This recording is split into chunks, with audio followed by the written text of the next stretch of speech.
What was the average age of the engineers in your group at the time? Well, they all came fresh from college and had not the slightest idea how to go about it. That's why engineers with a different upbringing like me were immediately put in charge, almost like mentors. And I had 3 or 4 young American engineers with me, very bright, great as specialists. One was a brilliant mathematician, the next was a brilliant physicist, and so on. But neither could talk to the other one in their language. There was no systems engineering going on like today. So somebody like me who could interrelate between those domains, scientific areas or technical areas, then had to get something out of it. We had to learn teamwork. We had never worked in teams before. We didn't come from the military. The Air Force, of course, had worked systems engineering a long time before us. The Manhattan Project was tremendous, a tremendous job. And the development of the first rocket engine, which we used on the Saturn V, the F-1, was actually an Air Force development. So the Air Force did have the handle on systems engineering, and we had to learn from scratch. For example, teamwork immediately required each engineer in that team to stop trying to be in there for credit. Don't have your name attached to your contributions. Get into the team with a firm intention to give more than you receive back. And you usually found out, if you got out of that team, you had received double back what you gave in, because the group itself had a dynamicism. So the end result was more than just the sum of each one. It was a synergistic amplification of everyone's work, and there is danger connected to that groupthink. If you are on the wrong track and everyone kind of goes along with it and no one speaks out and says, hey, wait a minute, guys, we are on the wrong track, because they feel like in a minority, then you get into some bad situations where the engineering team certifies something which is really bad, but the groupthink problem has brought them to that. So we had to learn all of that.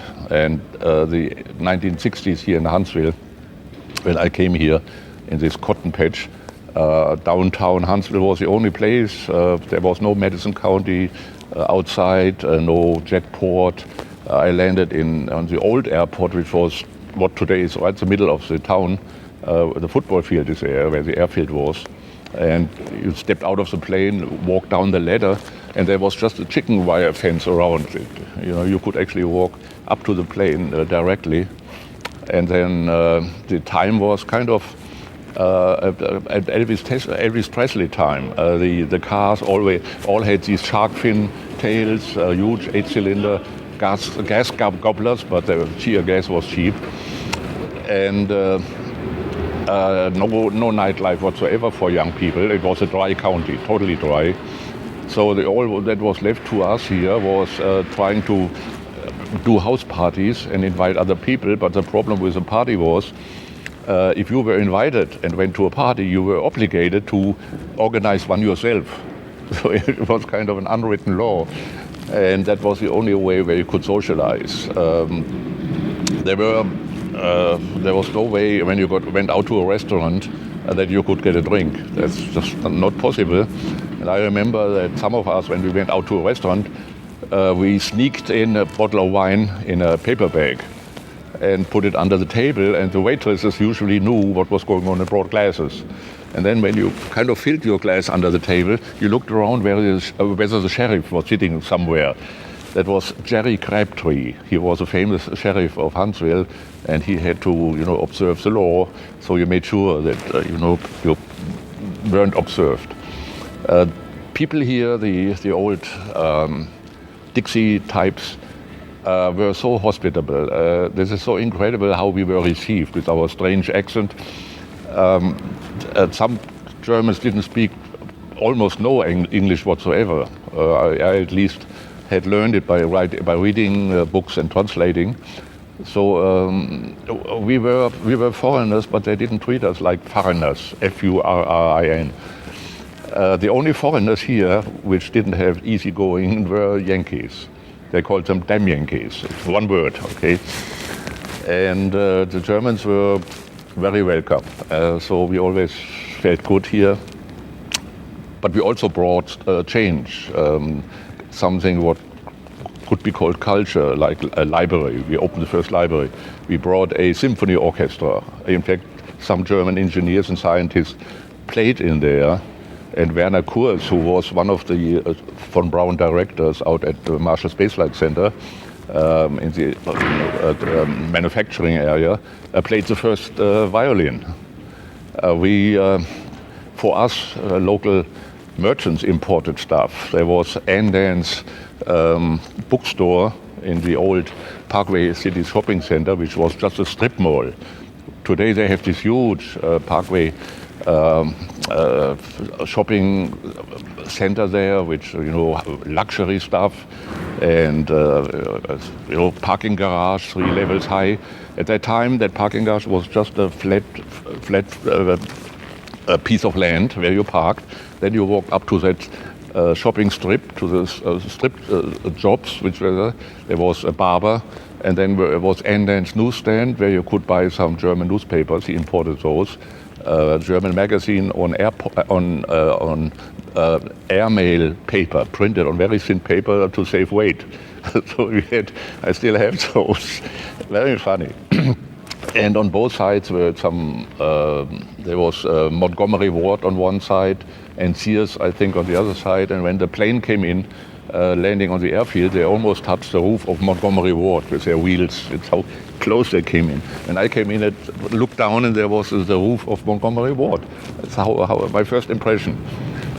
The Germans didn't bring money yet, but they brought a kind of assurance to people in Huntsville that they were going to stay. And so everyone tried very hard to make it easier. When I bought my first car, about a week after I arrived, I tried a used car, and I fell into the hands of a used car dealer, one of those typical ones. He didn't want to let me take a test ride, so that was already suspicious. And the used car lot was at the corner of Whitesburg Drive and Governor's Drive, where the medical center is today. So I went to that used car dealer, and he didn't want to let me drive. And I worked with Mercedes in Germany. I knew about automobiles. But I said, no, I'd like to take it for a test ride. And he sat next to me, and I went up Governor's Drive, which is kind of steep. And I looked back in my mirror, and there was a big smoke cloud behind me. And I said, no, I better turn around and go back. And then I went back down to that used car lot, stepped out of the car and saw that actually the cap of the fuel tank was missing. I said, well, if that cap is missing, what else is missing? And I got fed up with used cars. So I went to Chevy and said, I need a car. And that salesman with a funny hat on, playing a little bit at being a clown, said, well, I got an excellent car for you. You look just right. And then he showed me this beautiful Impala 62, 2-tone, 8 cylinders, gleaming, just beautiful. And I said, oh yeah, I'd like to have it. But I don't even have the down payment. How much is it going to cost? He said, well, it's $4,000, which was a lot of money at that time. But you have to have a down payment. I said, I have the down. And then he listened to my accent, and he said, are you with Werner von Braun? Or are you with Dr. von Braun? I said, yeah, I just arrived. Oh, in that case, you don't need any down payment. I stepped in that car and drove off, just like that. I always wondered what made him do that. At first, naively, I thought maybe he had heard the true story that Germans don't like credit and don't like credit cards and always paid cash on the barrel. That's our upbringing. We had a hard time getting accustomed to credit, using credit cards, and we later found out if you don't have a credit card, you don't get credit when you need it. You have to borrow money in order to get money. So we learned that. So it wasn't really that which made him, I think it was his realization that if this guy just came in with his language, with his accent and works with Werner von Braun, he's going to stay around for a long time. That means he's a safe customer. He's not going to run away with the car. I think that was more like it. So I paid it back in 36 months, and he had sold a car. He didn't need a down payment, and I was happy too. That was the old South, watercress city.